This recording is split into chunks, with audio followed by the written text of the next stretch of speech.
Initially, I did not want to leave my office, but love won out.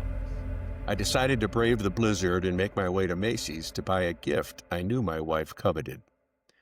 Now, I don't like to shop at Macy's at Christmas time, if ever.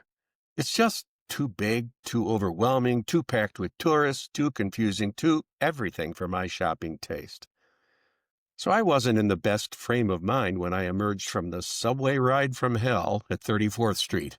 A homeless advocate nearly wound up in a fistfight with a crabby holiday shopper, following a 5-minute screaming debate about whose rights were being infringed upon by whom as the N train lumbered down the tracks. The shopper won. He was the bigger, noisier, and more obnoxious of the two. Emerging from the hostile depths, I stepped onto the streets that had become extremely sloppy with accumulating brown slush that overwhelmed my leather shoes. Snow was flying horizontally. I had to squint to situate my location. Discovering the store was across the street, I stepped off the curb. A cab veered sharply into my path, swerved by, spewing a frigid, thick spray of icy brown muck all over my pants and coat.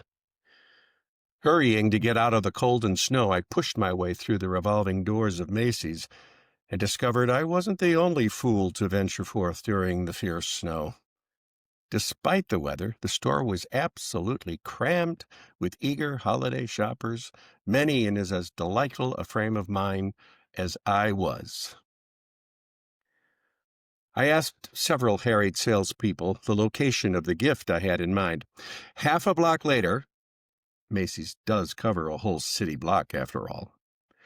Having beaten my way through the gauntlet they call an aisle, I found my destination.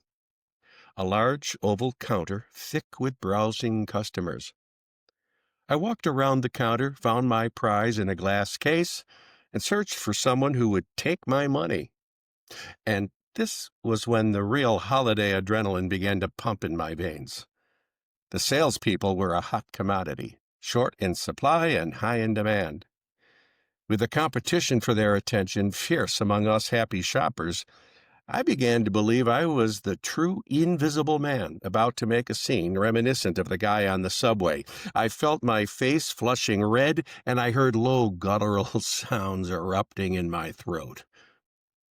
Now making short, jerky steps forward, backwards, and sideways, I became aware of someone standing near to me, speaking in low tones.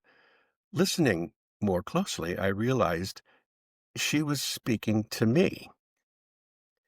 "It's okay, honey. It's all right.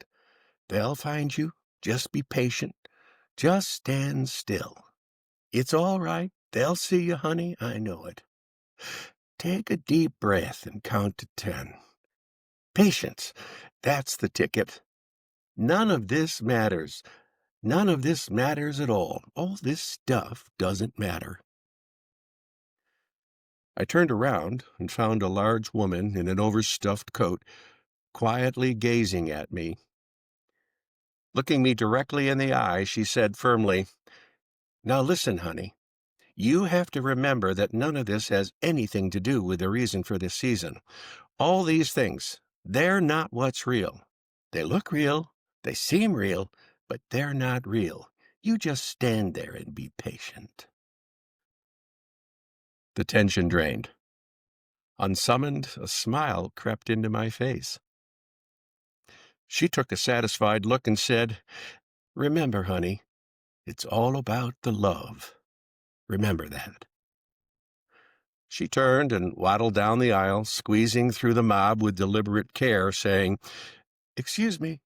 Sorry, honey, didn't mean to step on your toe. Pardon me. Merry Christmas." Angels? Who knows?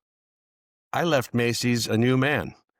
I found something I actually needed for a change, and it didn't cost me a dime. And I've remembered it ever since. Thanks so much for listening to today's episode of Living in the Meantime with Stephen Bauman. To stay connected, visit StephenBauman.com for links to like, follow, and subscribe, along with updates on all of Steve's current projects, including Gaining Clarity, his concierge mentorship and coaching service. If you want early access to episodes, reflections, and additional content, be sure to subscribe on Substack. And of course, you can find us on Apple Podcasts, Spotify, and wherever you love to listen. We'll see you next week.